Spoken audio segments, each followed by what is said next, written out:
Welcome back. Have you finished your assignment? Reporting back, Professor. Assignment's all finished. Well done. Shows good discipline. Wisdom is a golden snitch, as they say, and you're proving a skilled seeker in that regard. Let us practice our Restore Momentum. A charm, incidentally, created to stop quaffles from plummeting straight to the ground during a Quidditch match. Precise, deliberate movements.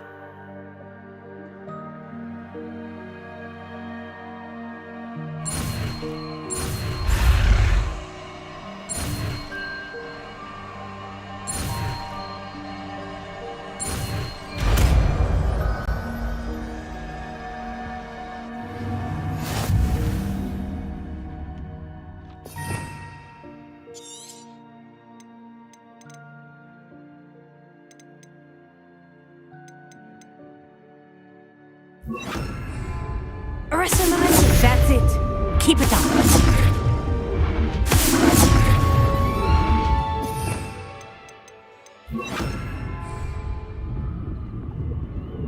Alohomora.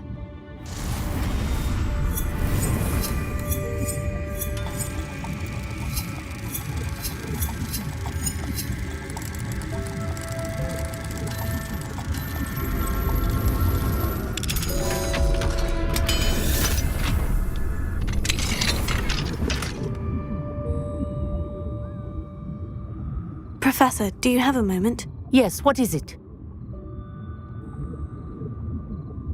In class, I heard you mention the Toyohashi Quidditch team. I did. The Toyohashi Tengu are from Japan. Dominant, known for their rigorous training.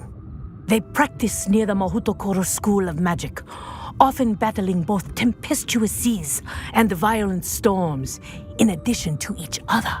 Tournament play is almost always easier for the Tengu than their training sessions. I take it you're a fan. Fan? I was being groomed to play on their team. And I would have been a Tengu, if not for a bit of bad luck.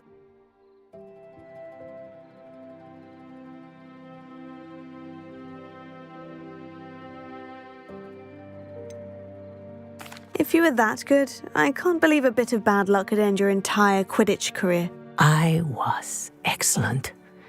My ability on a broom had nothing to do with what happened. I was betrayed by someone I trusted. Myself. I did not see clearly, and I paid a dear price. My best friend Asuka and I were being groomed to play on the team together. I as keeper, and she as chaser. She was breathtaking. She once corkscrewed through 3 players and scored before they even turned their heads. But as tryouts for the Tengu got closer, she panicked. I did not realize the extent of her panic until it was too late. She wanted so desperately for both of us to play together that she had slipped Felix Felicis into our tea before we were to show them our skills. Liquid luck? That's illegal, isn't it? It is indeed. I knew within minutes that something was different. I had never played so well. And Asuka was playing more beautifully than I had ever seen. When I confronted her afterwards, she admitted what she had done. I withdrew from consideration immediately. But it wasn't your fault. You didn't know about the potion in the tea. It does not matter. My flying that day was not my own. I could not live with myself. So, I withdrew and explained to them why. I burned my broom in disgrace. What happened to Asuka? Did she burn her broom as well? Asuka played for the Tengu for 2 seasons. You didn't report her. Tell them what she'd done. Her fate was not mine to decide. My fate is in my hands, as your fate is in yours. Thank you, Professor. I shall remember what you've told me.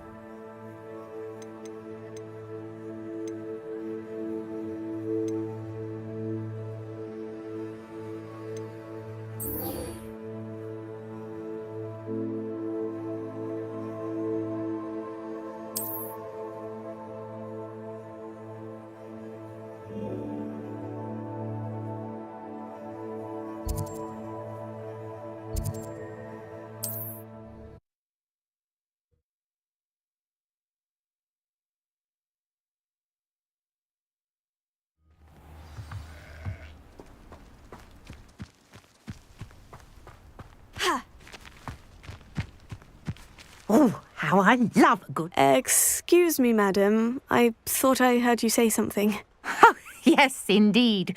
Talking to myself again. I find myself to be quite the engaging conversationalist since my husband passed. Madam Althea Twiddle, pleased to meet you. Nice to meet you too, Madam Twiddle. You know, you might be interested in this. You young people love this sort of thing. My husband often ruminated on the mysterious statue just outside our hamlet. Some sort of archaic puzzle involving vases, he would insist. I stumbled upon it today when I had a burst of energy and extended my morning constitutional a bit longer than usual. I'm afraid I don't find puzzles that engaging. Ah, understood. However, you might feel otherwise when I tell you a bit more about the rumours surrounding this particular one. My husband Greville insisted that solving the puzzle would reveal a magical challenge of sorts. The man was intrigued by everything. He was about to try and solve it himself when... Perhaps you could take a look. I'd be rather interested to hear what, if anything, you find. Where can I find this statue? It's not far from Irondale. It's down by the shore, near those old ruins. You can't miss it. If I happen to see it, I'll have a look. Ah, the spirit of youth. I do hope you'll be able to solve the puzzle. If not for me, then in Greville's memory.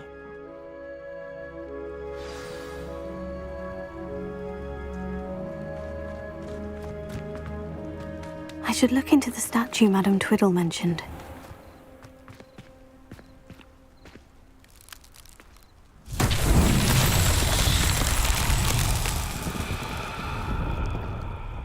Confringo!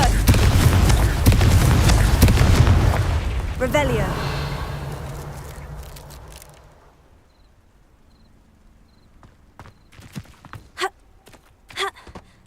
Confringo!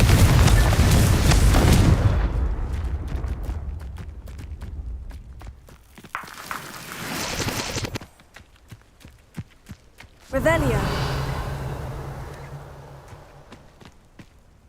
Ugh.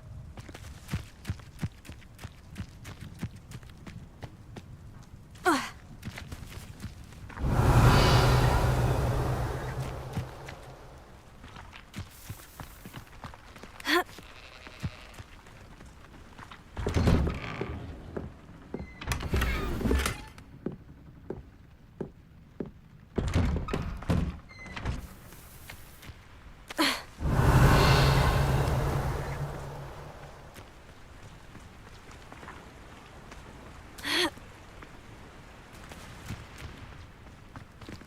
Alohomora.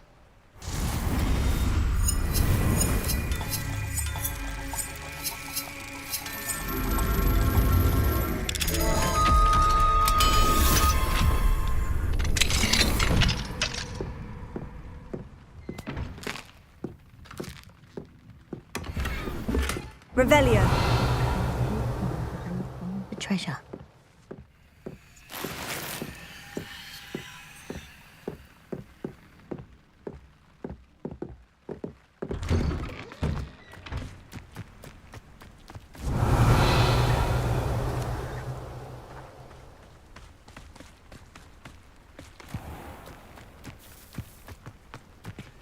Alohomora.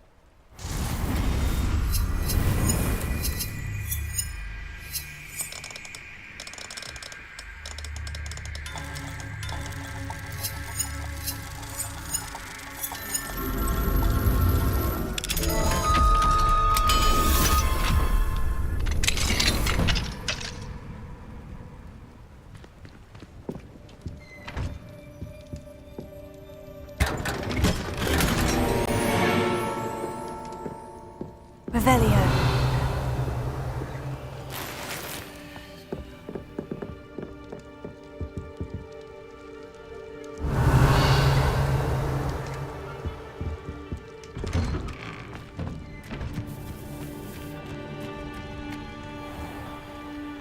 Hello, nice to meet you. Oh, hello. The name is Porrick Haggerty, and this is my shop. What may I help you with? I'd like to ask you about your shop if you don't mind. Certainly, that'd be fine. What would you like to know?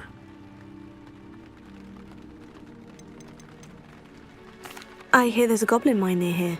Have you ever seen it? I've been near it, but never in it. I could likely find some valuable beast products, but it's not worth the risk. Ranrock's loyalists are not ones to be messed with. How long have you been living here in Irondale? All of my life. My sister and I were raised here. I stuck around. She had other plans.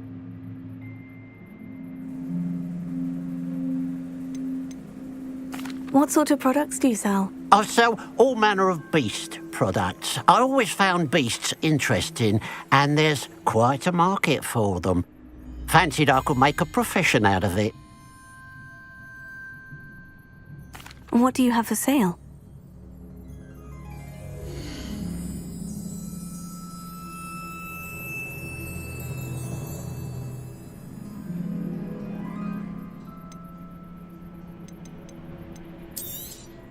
It's good luck for me you stopped by today.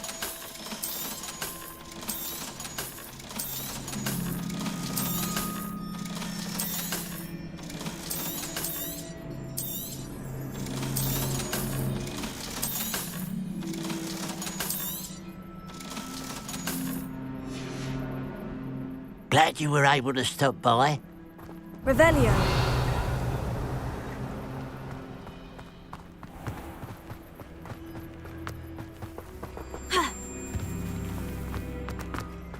Confringo.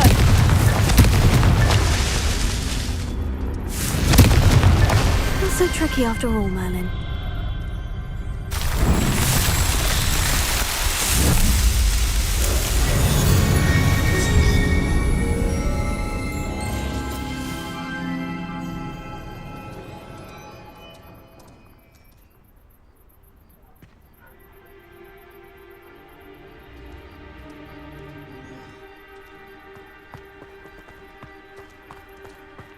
Revelio.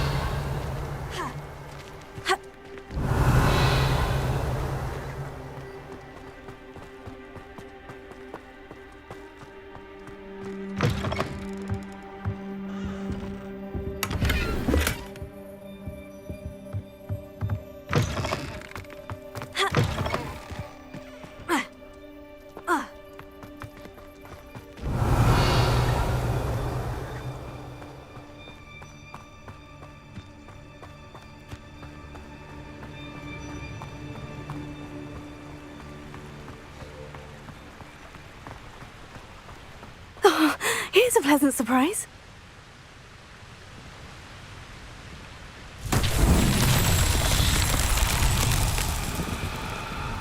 Revelio.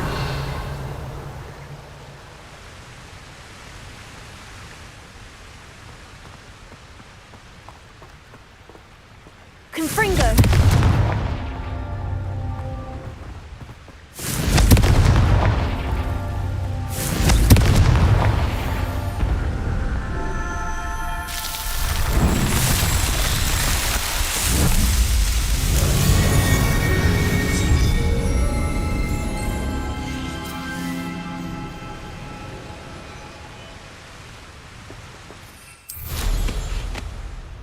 Looks rather dark in there. Never stopped me before.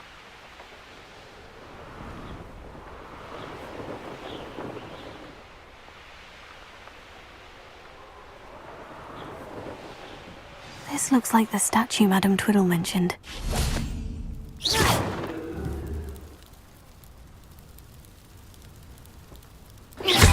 Why are there so many vases around here? I suppose I should try to find all the vases. Confringo!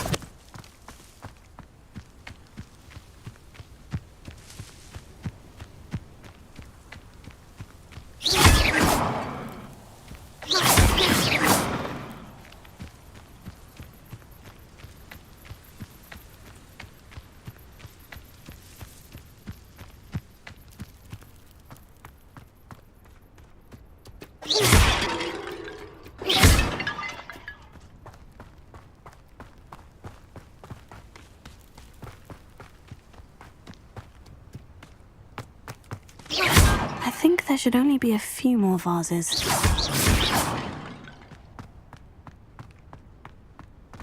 Confringo!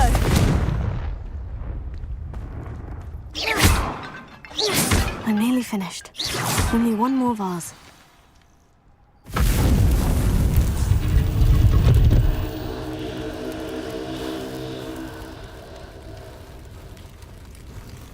That's it. I should tell Madame Twiddle about what happened.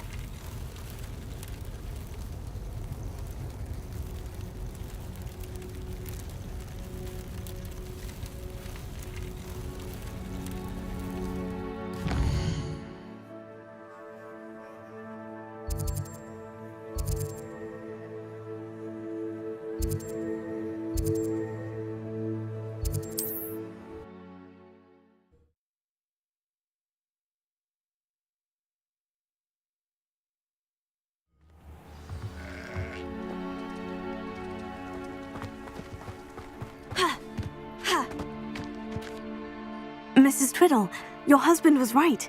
The statue was part of a puzzle. Oh, really? How exciting! Yes, I had to destroy a number of large vases, and that seemed to activate some sort of charm on the statue. Well done! Oh, I miss having someone like you around with a thirst for knowledge and a quick mind. Well, my curiosity has been satisfied. Thank you for that. Who knows what I'll encounter on my next constitutional? Oh, my husband would be so pleased to know he was right.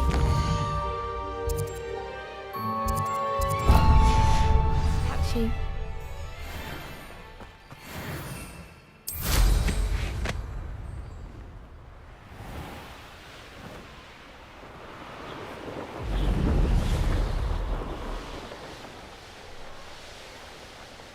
Here we are.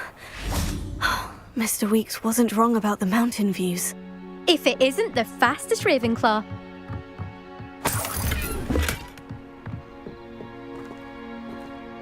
Hello, Imelda. So, another trial? Of course it's another trial. And you'd better be taking part. Does this mean you've changed your mind about me? Well, you're a step up from the good-for-nothings who usually challenge me. While they sit around and hope to be the best, I put in hours of practice. No one sets records by wishing for them. and I need strong competition to stay on top of my game. Are you going to try to beat my flying record or not?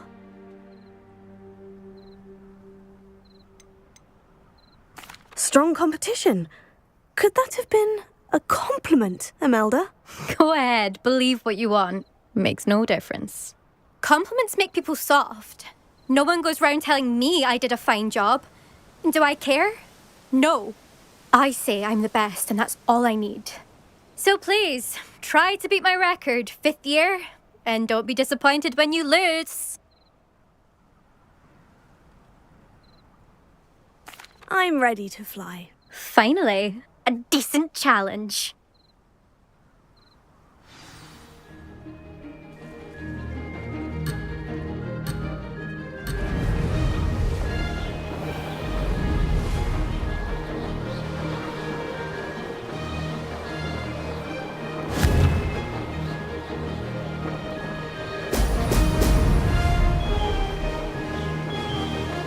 I'm getting the hang of this.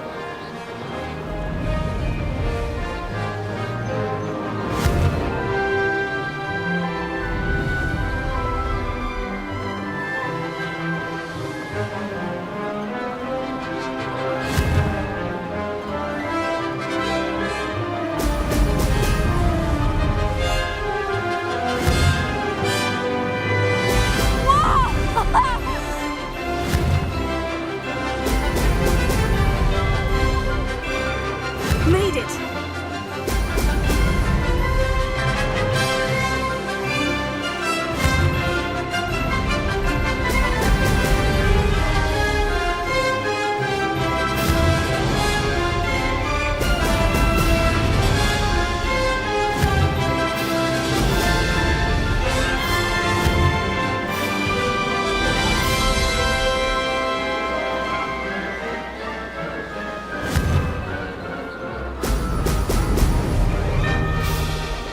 Brilliant!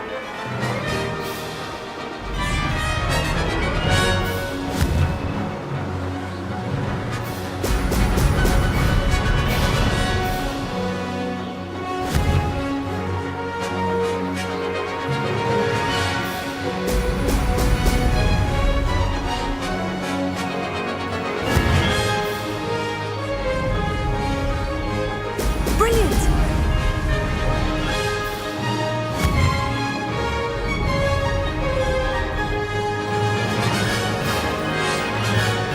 I'm getting the hang of this.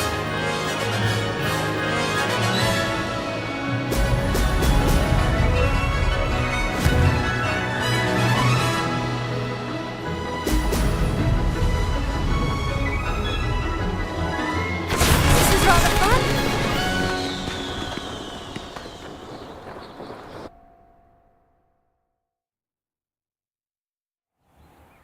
You've improved, I must admit.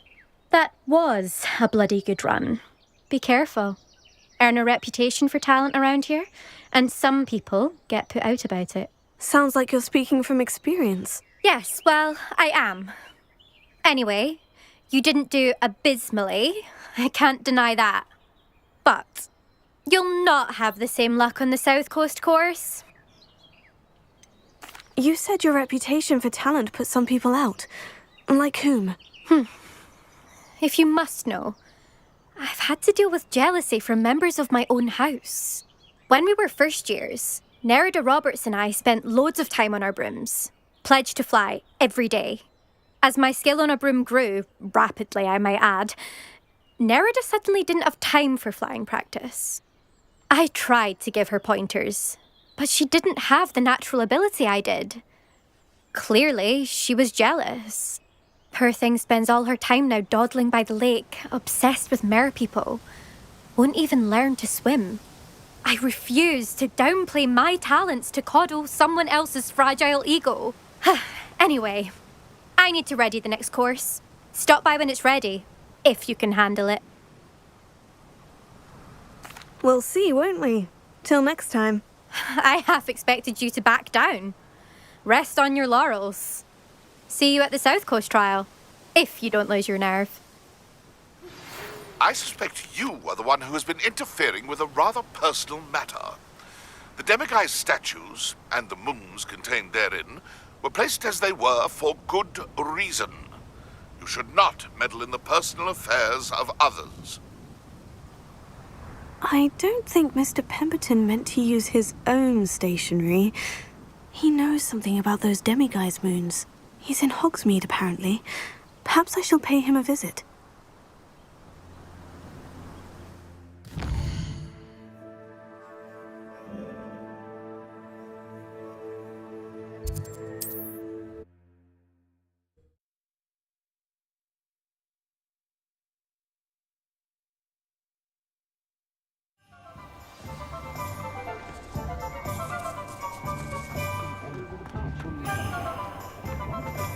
Unicorn blood will keep you alive. You're back from your latest flight.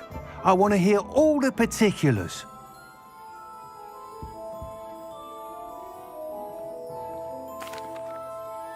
Good news, Mr. Weeks. With your upgrade, I was able to set a new record at the Irondale course. Brilliant! I knew the upgrade had fantastic potential. How did your broom feel? It rides well. Does get a tad shaky at top speed, and the handle wobbles a bit when I hit a strong gust of wind. Ah, yes. I see. I think I know how to address that. Thank you. I owe you one. If it means another upgrade, the pleasure's all mine. You sound as determined as I am to improve broom flight. It's a joy to have a collaborator like yourself. If I'm right, and I do hope I am, you'll be hearing good news from me soon. Thank you again, truly.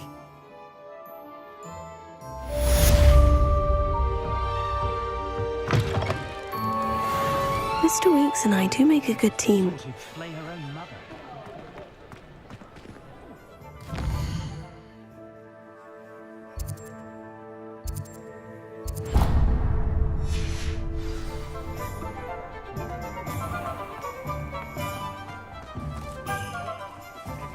Care enough to remove my demiguise statues. Pardon me, sir, but about those curious demiguise statues I've seen. What? Who are you? Why do you ask? They're causing Mr. Moon terrible distress. Ha! Good. That was the idea. So you did create them? Yes, I did. It was a ploy to give that pathetic oaf Moon a taste of the grief he caused me years ago. You are the one who's been pilfering them. I am, at the request of Mr. Moon. I received your owl. On your stationery. Ah. Well, fitting Moon would enlist a student. Too cowardly to do it himself. Hasn't changed a bit. Even when we were at school, he was a cowardly bully. Gave me a horrible nickname, which I shan't repeat. I was thrilled when we left school and he seemed gone for good. Then I started seeing him around Hogsmeade. It was too much. Even if I do take satisfaction in that his life's destiny was to be a lowly caretaker. He is a bit much for a caretaker, but he means well. And he's terrified of those statues. I know. You should have seen his face when that boggart appeared. Oh, priceless. That's when I knew what I needed to do. I simply didn't want to encounter him anymore. So, I shrewdly put a boggart in his path to learn his greatest fear. I then created the demiguise statues to keep him in his place, so to speak. The moons were an inspired play on his name. It worked brilliantly. Until you started clearing them out. The statues are a form of bullying. You'll know better than him. Perhaps it's time you both moved on. Fair point, I suppose. If they've terrified him, as you say, he may have learned his lesson.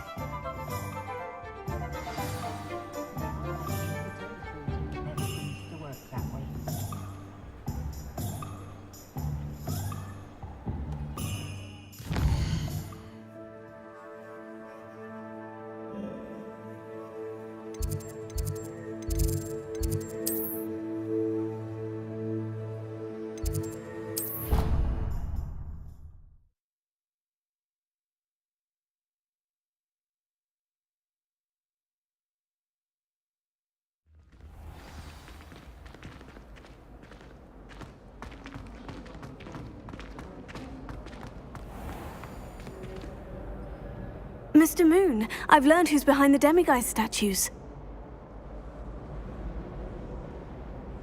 It was a classmate of yours that you bullied, Piers Pemberton. Oh, I might have known.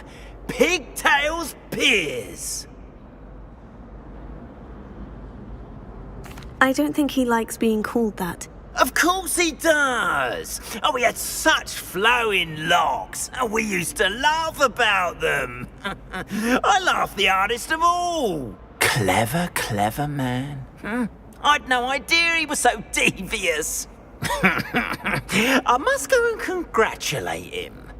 Whatever statues remain seem less terrifying now that I know they were put out by old pigtails. Continue collecting them if you like. As for me, I'm going to go and pay a visit to my old friend.